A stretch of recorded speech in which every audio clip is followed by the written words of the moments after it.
is doing well. So our today's lecture is about rationalism by Spinoza।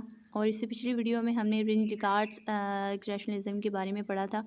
और Spinoza भी एक rationalist हैं और ये इनकी जो अप्रोच है वो रैशनलिस्ट है और ये इन्फ्लुएंस्ड नज़र आते हैं रेनी डिकार्ड्स की फ़िलोसफी से। लेकिन कुछ पॉइंट्स ऐसे भी हैं जहाँ पे ये रेनी डिकार्ड्स से जो है वो रेनी डिकार्ड्स के अगेंस्ट जाते हैं और अगेंस्ट जाके आर्गूमेंट्स देते हैं। For example mind body dualism जो दिया रेनी डिकार्ड्स ने, उसमें उन्होंने बोला कि जो माइंड है वो एक सेपरेट एंटिटी है और जो बॉडी है वो सेपरेट एंटिटी है, उनके दरमियान कोई किसी किस्म का इंटरेक्शन नहीं होता। जबकि जो स्पिनोज़ा है वो उनके दरमियान इंटरेक्शन भी बनाते हैं और जो रेनी डिकार्ड्स की फ़िलासफ़ी है माइंड बॉडी ड्यूअलिज़म के बारे में, उसके वो अगेंस्ट जाते हुए आर्गूमेंट्स देते हैं। तो बेनेडिक्ट डी स्पिनोज़ा एक ज्यूइश फ़िलासफ़र थे और वो 17th सेंचुरी में पैदा हुए और उनका ज़्यादातर काम रैशनलिज्म और इनलाइटनमेंट पे है, क्योंकि ये इस दौर में पैदा हुए जब पीरियड ऑफ इनलाइटनमेंट चल रहा था। तो he was influenced by the philosophy of Rene Descartes, जैसे मैंने आपको पहले बताया। His master work is the treatise Ethics, ये इनकी बुक का नाम है जो पब्लिश हुई 1677 में।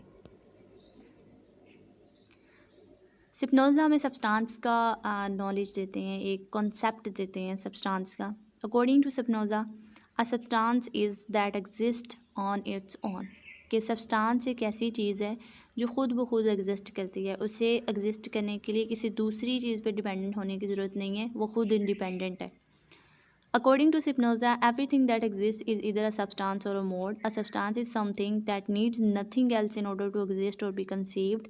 Substances are independent entities, both conceptually and ontologically.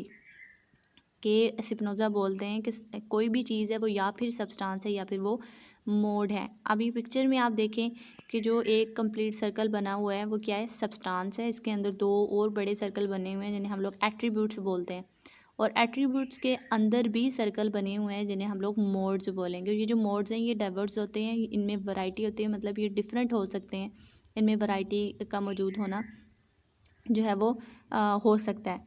तो सब्सटेंसेस इंडिपेंडेंट होते हैं, लेकिन जो मोड है वो डिपेंडेंट किस पे है, वो सब्सटेंस पे है। ठीक है, जिस सब्सटेंस में मौजूद है उस पे वो डिपेंडेंट है।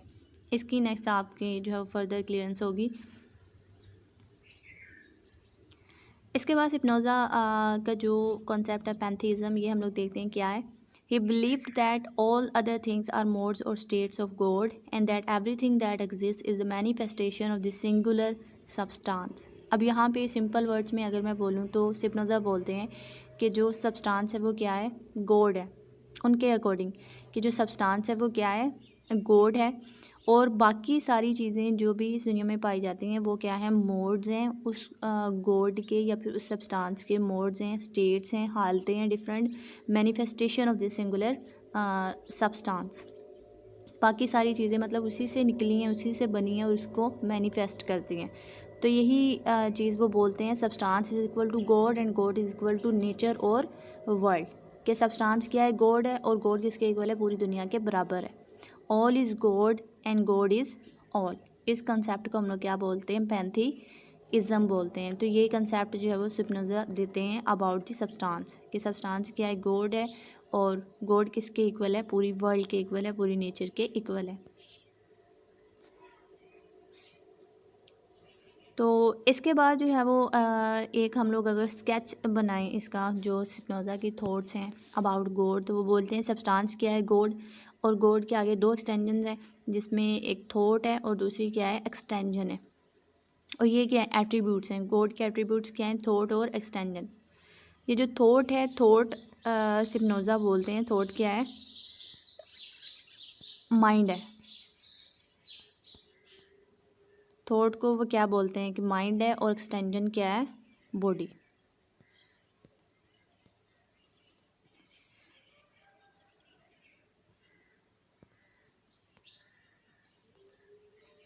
तो इसमें गॉड सब्सटेंस है और सब्सटेंस के एट्रीब्यूट्स क्या हैं, थॉट और एक्सटेंजन। थॉट हम लोग बोलेंगे माइंड को और एक्सटेंजन किसे बोलेंगे, बॉडी को। तो थॉट्स में क्या होंगे, बिलीफ्स होंगी, हमारे डिज़ायर्स होंगी, और एक्सटेंजन में क्या होगा, उसकी शेप, उस चीज़ की शेप क्या है, साइज़ क्या है, ये सारी की सारी चीज़ें। अब ये देखें इसमें सब्सटेंस क्या है, गॉड है, और थॉट और एक्सटेंजन क्या है, एट्रीब्यूट्स हैं, जबकि बिलीफ, डिज़ायर्स, शेप, साइजेस ये डिफरेंट हो सकते हैं। तो यहाँ पे ये क्या है, ये मोड्स हैं।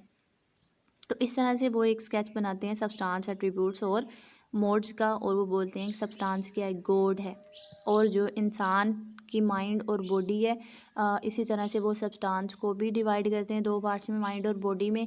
और जो इंसान है वो भी गॉड का ही हिस्सा है। जैसे पीछे उन्होंने बात की पैंथीइज्म के कंसेप्ट में कि जो सब्सटेंस है वो क्या इक्वल टू गॉड है, और गॉड इक्वल टू वर्ल्ड है, मतलब पूरी दुनिया के वो बराबर है। हम इंसान भी गॉड के जो है वो हम लोग भी जो गॉड का हिस्सा हैं। इसके बाद इनके डबल एस्पेक्ट थ्योरी, जिसमें वो माइंड बॉडी ड्यूअलिज्म के अगेंस्ट जाकर आर्गूमेंट्स देते हैं। Double aspect theory by Spinoza rejected the mind body dualism. According to Spinoza, body and mind are attributes of substance, God, so there is no problem of interaction between body and mind as a part of God. Body and mind are parallel attributes of the same substance, God. It is called parallelism. अब उन्होंने बोला है कि जैसे very डिकार्ड्स बोलते हैं कि जो माइंड और बॉडी है, इन दोनों के दरमियान इंट्रैक्शन किसी किस्म का पॉसिबल नहीं है, क्योंकि माइंड क्या है, माइंड कॉन्शियस है और बॉडी अनकॉन्शियस है, और कॉन्शियस और अनकॉन्शियस के दरमियान कोई भी इंट्रैक्शन पॉसिबल नहीं है। जबकि स्पिनोजा क्या बोलते हैं कि जो माइंड और बॉडी है वो दोनों एक ही सब्सटेंस के एट्रीब्यूट्स हैं, जिसे वो गॉड बोलते हैं। तो इन दोनों के दरमियान इंट्रैक्शन का एज सच कोई मसला नहीं है। तो वो क्या बोलते हैं, body and mind are parallel attributes of the same substance God, it is called parallelism. के दोनों ही क्या हैं, पैरेलल एट्रीब्यूट्स हैं गॉड के, सब्सटेंस के। तो इस वजह से इनके दरमियान कोई फ़र्क नहीं है, इनके दरमियान इंट्रैक्शन का कोई मसला नहीं है, और इस कंसेप्ट को क्या बोलते हैं, पैरेललिज्म। तो ये था रैशनलिज्म बाय स्पिनोज़ा। और नेक्स्ट लेक्चर में हम लोग इंशाल्लाह अब एम्पिरिसिज्म पे लेक्चर बनाएंगे, क्योंकि हमारे इस पे रैशनलिज्म पे कंप्लीट हो चुके हैं। हमने पढ़ा rationalism by Rene Descartes, rationalism by Spinoza, rationalism by Plato. अब एम्पिरिसिज्म पे हम लोग देखेंगे कि जॉन लॉक और बर्कले जो है वो किस तरह से अपने आर्गूमेंट्स देते हैं कि नॉलेज एक्सपीरियंस के थ्रू किस तरह से हमें हासिल होता है, हम लोग किस तरह से नॉलेज अपनी सेंसेस के थ्रू गेन करते हैं।